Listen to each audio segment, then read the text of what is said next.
नमस्कार दोस्तों, आप सबका स्वागत है। और बिहार में चुनाव होने वाले हैं और मैं नालंदा जिला से आता हूं। जो नीतीश कुमार बिहार के मुख्यमंत्री हैं पिछले 20 सालों से, 20 साल बीच में कुछ समय के लिए आपके जीतन राम मांझी जी भी रहे, लेकिन 20 साल का ही लेकर के चलते हैं। जो मुख्यमंत्री रहे बिहार के, उनके गृह जिले से आता हूं मैं।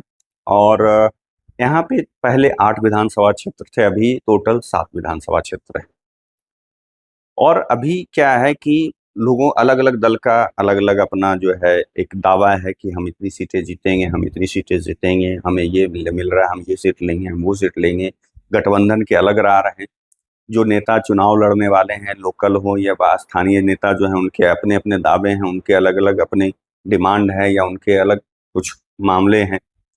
पार्टियों का भी गठबंधन के जो है एनडीए में भाजपा का अपना डिमांड है, चिराग पासवान का पार्टी का अपना डिमांड है, हम का अलग है, ये है। लेकिन हम और उपेंद्र कुशवाहा की पार्टी का यहाँ पे कोई नालंदा में डिमांड अलग से नहीं, चिराग पासवान की और भाजपा की ये बात है। लेकिन जो यहाँ पे आने वाले समय में होगा, अगर एक मैं उसको, क्योंकि नालंदा में हूँ और राजनीति को करीब से फॉलो करता हूँ पिछले कई एक सालों से।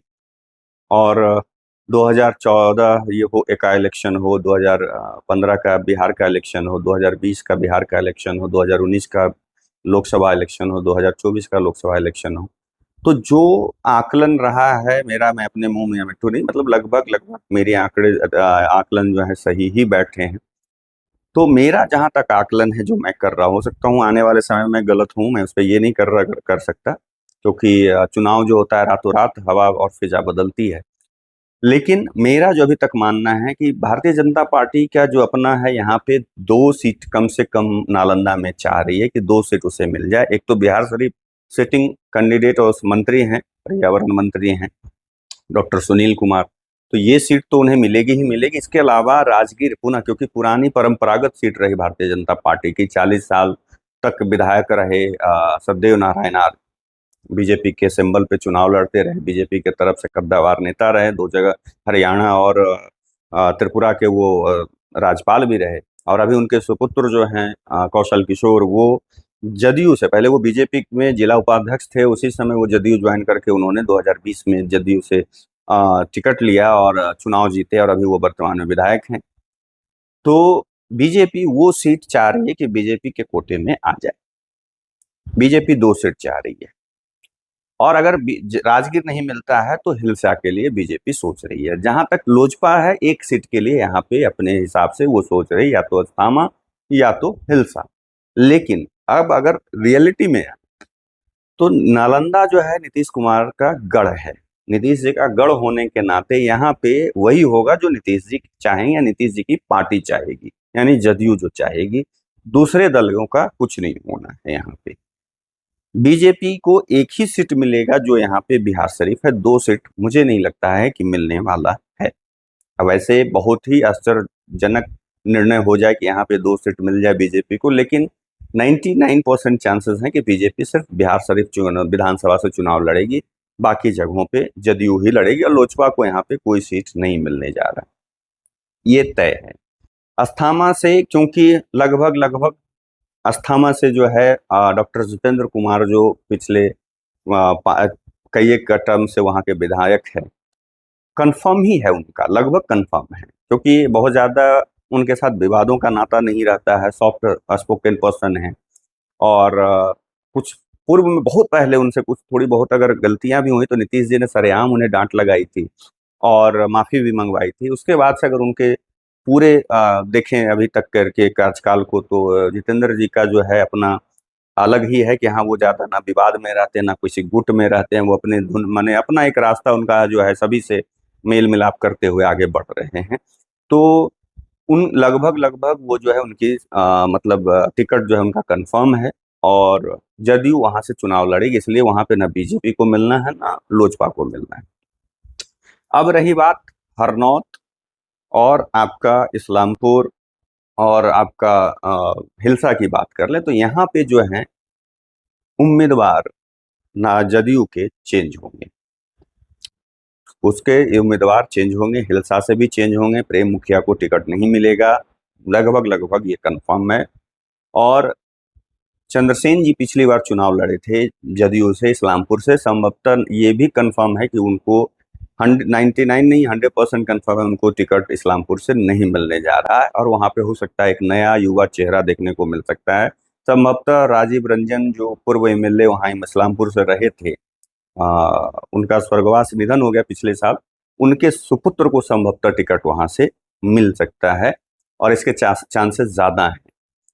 अभी हिलसा से कुछ क्लियर फिगर नहीं है, बहुत सारे लोगों का नाम आगे पीछे चल रहा है, बहुत सारे ऐसे स्थानीय नेता हैं जो अपने जुगत में लगे हुए हैं, तो वहां पे अभी क्लियर नहीं है। जहां तक हरनौत की बात कर लें तो एक तरफ जहां है कि जदयू के लोग मांग कर रहे हैं कि वहां पे नीतीश कुमार जी के पुत्र जो है निशांत कुमार, उनको टिकट मिले वहां पे और वो चुनाव लड़े, लेकिन जहां तक है कि मुझे नहीं लगता है कि निशांत जी चुनाव लड़ेंगे इस बार यहाँ पे से। वैसे हरिनारायण बाबू जो वहां से अभी वर्तमान में विधायक हैं, उन्होंने कहा है कि वो अब सक्रिय राजनीति में नहीं, माने चुनाव नहीं लड़ेंगे, वो सक्रिय राजनीति नहीं करेंगे। तो वो अपने आप को अलग कर लिया उन्होंने चुनाव से। तो अब देखने वाली बात है कि क्या अब दो व्यक्तियों का वहां पे जो है संभावना है, या तो निशांत जी चुनाव लड़ें या नहीं तो हरिनारायण बाबू के शायद सुपुत्र वहां से चुनाव लड़ सकते हैं। ये वहां के मामले हैं। जहां तक है राजगीर विधानसभा की बात कर लें तो राजगीर विधानसभा में भी अभी क्लियर नहीं है। जो आवाजें जदयू के तरफ से इधर उधर या जो सूत्र के हवाले से खबरें आती हैं उसके हिसाब से वर्तमान विधायक के टिकट कटने के चांसेस ज्यादा हैं। उसके बहुत सारे कारण बताए जा रहे हैं, सोशल मीडिया पे अलग अलग चीजें चल रही हैं, तो वो एक अलग कारण है कि उनका भी शायद संभवतः टिकट कट सकता है। लेकिन अभी क्या है, राजगीर में ये क्लियर नहीं हो पा रहा है कि अगर उनका टिकट कटता है तो दूसरा व्यक्ति कौन ऐसा है जो जदयू के तरफ से चुनाव लड़ सकता है। इसके लिए अभी जो है कुछ समझ में चेहरे नहीं आ रहे, जबकि बीजेपी का और आरएसएस का जो ये अपना इन लोग सर्वे 3-4 सर्वे करवाती है समय समय पर चुनाव से पहले, इन लोगों का लगभग 4 से 5 सर्वे होता है।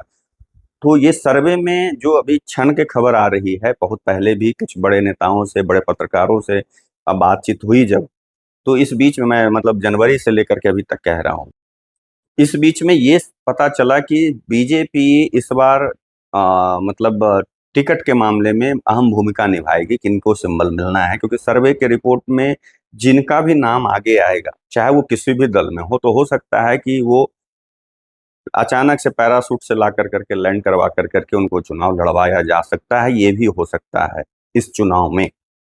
तो बीजेपी सर्वे करवा रही है, उस सर्वे में जिस भी उस क्षेत्र से, किसी भी क्षेत्र से, वहां की बात मैं नहीं करता हूँ, सिर्फ बाकी भी क्षेत्र से जहां जहां उम्मीदवार बदलने हैं और या नहीं भी, जैसे जो अभी वर्तमान में है भी उनको अभी देखना है, जैसे वर्तमान में ही है कि हाँ जहां जहां लगेगा बीजेपी को सर्वे से पता चलेगा कि वहां पे ये व्यक्ति जो है दूसरे दल में भी अगर है, उनका वहां पे अच्छा मतलब इमेज है, जीतने वाली इमेज है, तो वैसे व्यक्ति को वहां पे टिकट मिल सकता है। ये ऐसी संभावना है। ये बड़े नेता, एक बड़े नेता के बताए हुए बात को मैं बता रहा हूँ, नाम नहीं ले सकता हूँ, और एक बड़े चैनल के पत्रकार के द्वारा भी इस बात की पुष्टि की गई जब मैंने उनसे कंफर्म होने की कोशिश की कि क्या ये सच है, तो उन्होंने कहा ये सच है।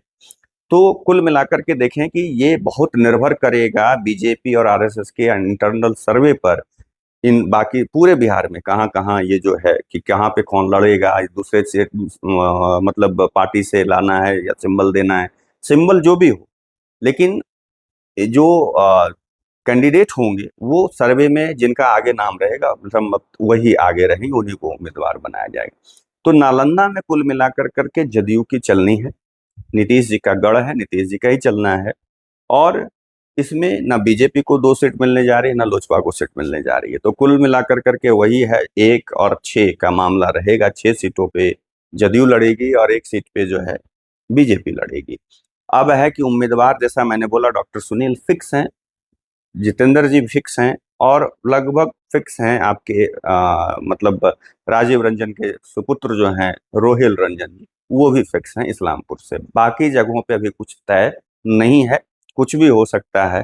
तो तब तक के लिए अभी जो है इंतजार कीजिए। नालंदा जिले के लिए स्पेशल से मैंने ये वीडियो बनाया है।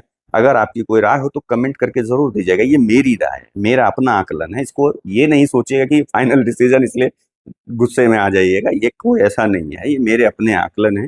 और हो सकता है कि मैं गलत हूँ। अभी चुनाव में लंबे समय है, 2 महीना अभी आचार संहिता लागू होने में है, और इस बार का चुनाव सिर्फ 3 चरणों में होगा। ये मतलब दीपावली और छठ को देखते हुए चुनाव आयोग ने पहले ही कहा कि बिहार का चुनाव इस बार जो है 3 चरणों में किया जाएगा। तो जैसा है आपको अगर कमेंट करके अगर अच्छा लगता हो तो कमेंट करके, या क्या लगता है जरूर कमेंट करके बताइएगा, राय दीजिएगा। तब तक के लिए आप लोगों से विदा लेता हूँ, दूसरे वीडियो में मिलूंगा। नमस्कार।